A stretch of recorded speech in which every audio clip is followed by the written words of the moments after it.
أعوذ بالله من الشيطان الرجيم بسم الله الرحمن الرحيم قل أعوذ برب الناس ملك الناس إله الناس من شر الوسواس الخناس الذي يوسوس في صدور الناس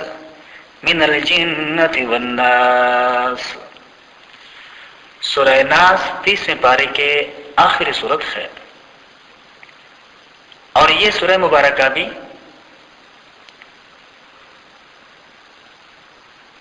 ہجرت سے پہلے نازل ہونے والی سورتوں میں سے ہیں، اور بعض صحیح ترین روایت میں یہ بھی آتا ہے کہ یہ مدینہ منورہ میں نازل ہوا، لیکن بعض مفسرین نے ان دونوں سورتوں یعنی سورہ فلق اور سورہ ناس کے اہمیت کو بیان فرماتے ارشاد فرمایا ہے کہ اللہ تبارک و تعالی نے اس سورہ مبارکہ کو سب سے پہلے مکہ مکرمہ میں نازل کیا، جہاں آپ کے مخالفت انتہائی عروج پہ تھی، لیکن پھر مدینہ منورہ میں جب آپ نے ہجرت فرمائی تو اللہ تبارک و تعالیٰ نے مقرر اس کو پھر نازل فرمایا تاکہ آپ صلی اللہ علیہ وسلم ان دونوں سورتوں کا پڑھنا اپنا معمول اور وظیفہ بنا لیں۔ اس سورہ مبارکہ میں 1 رکوع 6 آیتیں 20 کلمات اور 79 حروف ہے۔ اس کا شان نزول اور پس منظر وہی ہے جو سورہ فلق کا ہے۔ حضرت عائشہ صدیقہ رضی اللہ تعالی عنہ فرماتی ہے کہ حضور نبی کریم صلی اللہ علیہ وسلم کہ رات کے معمولات میں سے یہ تھا کہ عشاء کے نماز سے فارغ ہونے کے بعد آپ صلی اللہ علیہ وسلم جلد اپنے بستر پہ تشریف لے آتے اور جلد سونے کی کوشش فرماتے ہیں تاکہ رات کے وقت بآسانی صلاۃ تہجد کے لیے اٹھا جا سکے۔ آپ صلی اللہ علیہ وسلم اپنے بستر پہ تشریف لاتے تو آپ صلی اللہ علیہ وسلم مختلف دعائیں پڑھتے، اور ان دعاؤں میں لوگوں کے ہدایت کے لیے بھی دعائیں شامل تھی، اور شریر لوگوں کے شر سے پناہ کے لیے بھی دعائیں تھیں۔ لیکن حضور نبی کریم صلی اللہ علیہ وسلم پہ جب اللہ تبارک و تعالیٰ نے سورہ فلق اور سورہ ناس کو نازل فرمایا تو اللہ کے رسول صلی اللہ علیہ وسلم نے باقی دعاؤں کو موقوف فرما دیا اور ان دونوں سورتوں کے پڑھنے کو اپنا معمول بنا لیا، اور آپ صلی اللہ علیہ وسلم کے پڑھنے کا طریقہ یہ ہوتا تھا کہ آپ اپنے بستر پہ تشریف لے جا کر بیٹھ جاتے اور اپنے دونوں ہاتھوں کو اس طرح جوڑ لیتے جس طرح دعا کے لیے جوڑا جاتا ہے۔ پھر آپ صلی اللہ علیہ وسلم سورہ فلق پڑھتے، سورہ ناس پڑھتے اور دونوں ہاتھوں پہ پھونک مار لیتے، اور پھر اپنے دونوں ہاتھوں کو سر سے لے کر پاؤں تک جہاں تک جسم کے حصوں کے تک ہاتھ پہنچ سکتے تھے اللہ کے رسول صلی اللہ علیہ وسلم اپنے پوری وجود پر اپنے ہاتھوں کو پھیر لیتے تھے، یہاں تک کہ حضور نبی کریم صلی اللہ علیہ وسلم جب سخت بیمار ہو گئے اور بیماری کی وجہ سے آپ میں اتنی نقاہت اور کمزوری آ گئی کہ آپ اپنے ہاتھوں کو نہیں جوڑ سکتے تھے، تو آپ نے مجھے فرمایا کہ عائشہ آپ یہ صورتیں پڑھ کر کے ہاتھوں پہ دم کرو اور میرے جسم پہ پھیر دو۔ اس سے ہم اندازہ لگا سکتے ہیں کہ ان سورہ مبارکہ کے پڑھنے کی کیا اہمیت تھی اللہ کے رسول صلی اللہ علیہ وسلم کی نظر میں۔ اس سورہ مبارکہ میں 3 باتوں کے اللہ تبارک و تعالیٰ نے تذکرہ فرمایا ہے۔ ایک یہ کہ یوں دعا کرو کہ اے اللہ ہم تجھ سے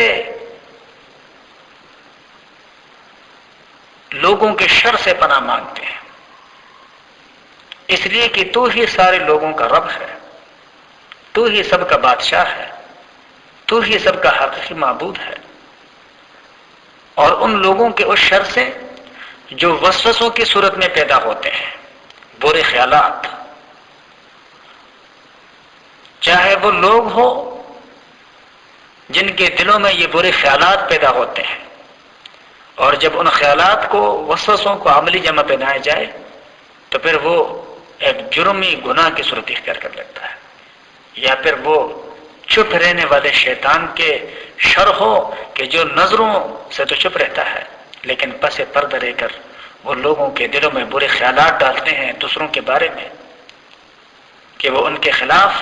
وہ عملی اقدامات کریں جو کچھ شیطان ان کے دلوں میں ڈالتا ہے۔ تو اس سورہ مبارکہ میں اللہ تبارک و تعالیٰ سے ایسے لوگوں کے شر، سازشوں اور حسد سے پناہ مانگنے کی تاکید اور تلقین کی گئی ہے۔ چنانچہ ارشاد باری تعالیٰ ہے، بسم اللہ الرحمن الرحیم، شروع اللہ کے نام سے جو بے حد مہربان نہایت رحم کرنے والا ہے۔ قل، آپ صلی اللہ علیہ وسلم کہہ دیجئے، اعوذ،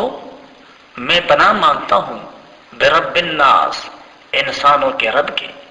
ملک الناس، انسانوں کے بادشاہ، الہ الناس، لوگوں کے حقیقی معبود، میں ان کے پناہ مانگتا ہوں، من شر الوسواس الخناس، اس وسوسہ ڈالنے والے کے شر سے، الذی وہ یوسوس فی صدور الناس، جو وسوسے ڈالتے ہیں لوگوں کے سینوں میں، یعنی لوگوں کے دلوں میں، خواہ وہ وسوسے ڈالنے والے من الجنت، وہ جنات میں سے ہو، والناس، یا انسانوں میں سے ہو۔ اس لیے کہ یہ وسوسے ڈالنے والے نظر نہ آنے والے شیطان بھی ہو سکتے ہیں، اور اس نظر نہ آنے والے شیطان کے راہ عمل پہ چلنے والے اس کے حواری بھی ہو سکتے ہیں۔ اللہ تبارک و تعالی ہر مسلمان کو ہر حاسد کے اور خناس کے شر سے پناہ اور حفاظت عطا فرمائے۔ یہاں پہ ہمارا قرآن مجید اللہ کا شکر ہے، تقریباً 4 مہینے کے عرصے میں پوری تفصیل کی ریکارڈ، تفسیر کے ساتھ قرآن مجید کا ریکارڈنگ مکمل ہوا۔